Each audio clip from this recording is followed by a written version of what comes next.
Hey guys, welcome to the Fight Tonight channel. Friends, before starting to watch this video, I would like to ask you to subscribe to my channel. I really want to get 4,000 subscribers on my YouTube channel. It's so close, thanks for supporting me guys. Gervonta Davis and Mayweather come face to face after fallout rumors. Floyd Mayweather and his protege, Gervonta Davis, meet up this weekend in Las Vegas. Amidst clear tensions in their relationship, both men, one a boxing legend and the other someone trying to reach that status, were in town for David Benavidez's victory over Caleb Plant. Despite being a long-term Mayweather Emotions fighter, Tank was infamous for tweeting and deleting negative comments about Mayweather and the Sal Leonard Ellerbe. In December of last year, the fighter from Baltimore said that he was definitely out of contract for sure, although it was eager to point out that there was no bad blood. He went on to sign a fight with Ryan Garcia set for April 22nd. It will be by far the biggest event of his career, and perhaps of boxing's calendar year. Although supposedly a free agent promotionally, Davis was flanked at the recent press conference for the fight by Ellerbe, who spoke on the fight at length. If that spoke to a good relationship, the fighters laid us on a line back and forth with Ryan Garcia, Muddy the Waters' father. In a tweet to his opponent, now deleted, he said, "Floyd's pity ass said I couldn't use his gym anymore." A video from backstage at the Benavidez Plant event shows the two coming face to face for the first time since the above has unfolded.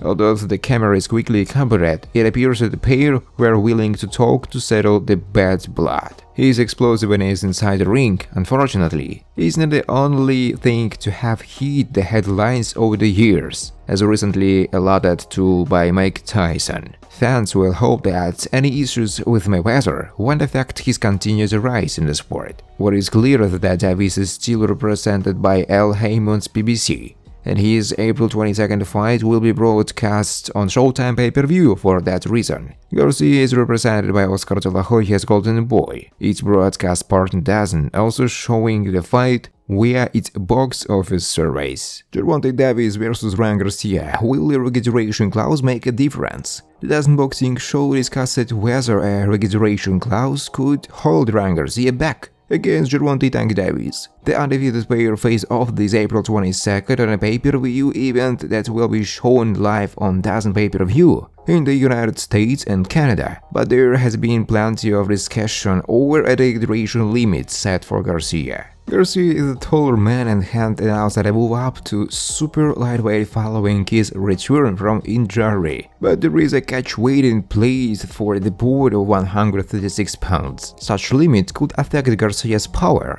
disproportionately compared to the shorter Tank, and Akin Reyes commented, "One point I thought is Mario Barrios, and Tank did fight him at 130, and there was no registration clause in that contract, and no issues on whether the weight was going to be, but obviously and evidently Tank and his team think Garcia will be a threat if he hydrates too, in terms of power and in terms of size. That's not a bad thing, it's a smart thing, but it's still a thing.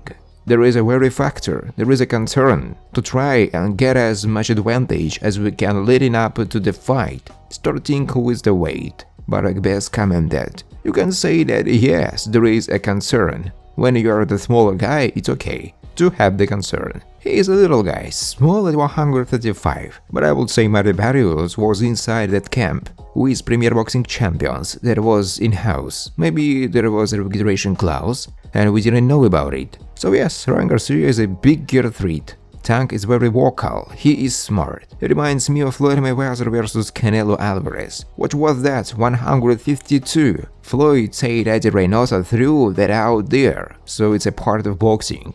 Will it be a factor if Ryan allows it to be a factor? Because most of his career was 135. I still think he can make 135. If you make this, you don't regenerate so heavy. It's science. Regeneration is science. So if you have the right people in your camp, you can basically make any weight. If he doesn't the right thing, he should be able to make that weight and make it healthy. And if not, they should have had more time for it. they knew about the REHYDRATION thing. Ryan Garcia vs Gervonta Davis is the next super fight in the sport. The two lightweights will lock horns on April 22nd. After a few years of going back and forth on social media, Davis and Garcia will get a chance to back their words.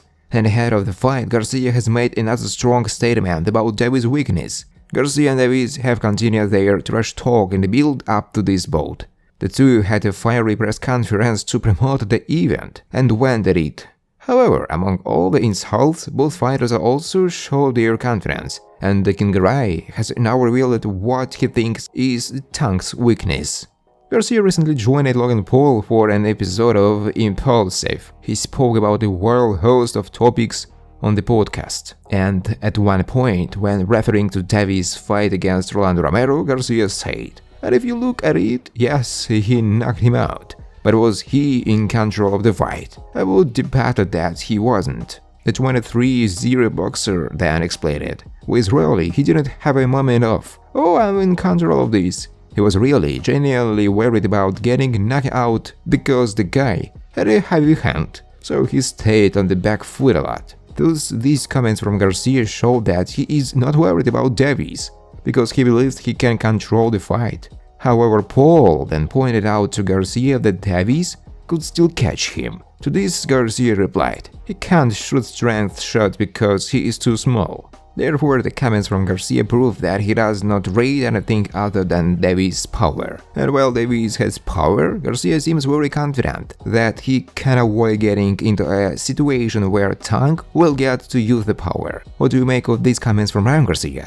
Do you think Gervonta Davis' weakness is that he does not control the fights? Terence Crawford has reacted to Gervonta Davis, claiming he would knock him out, and played down the chances of the pair sharing a ring anytime soon. Crawford has never been beaten, let alone stopped. This did not, however, stop Tank from predicting he would defeat the three-weight world champion inside the distance if they ever fought. At 147, I tapped the chin and he is going to sleep. He got no chance. Round 6. In an interview, Bat laughed off the comments and explained Davis was campaigning at lightweight for a reason. When you look at all the great fighters, they get called out by everybody from different weight classes. So it's nothing that I'm surprised about. Everybody says what they're going to do, but Tank is in his weight class for a reason. I don't see him coming up to 147 to face me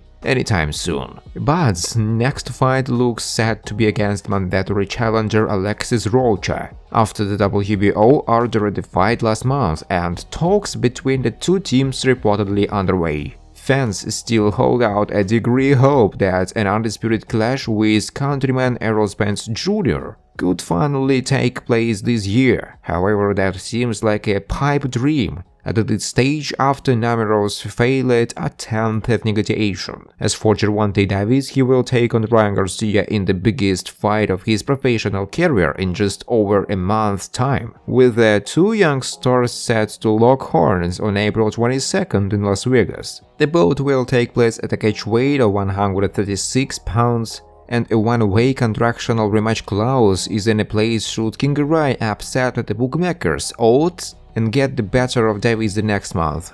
Thanks for watching, guys. If you like this video, please subscribe to my YouTube channel.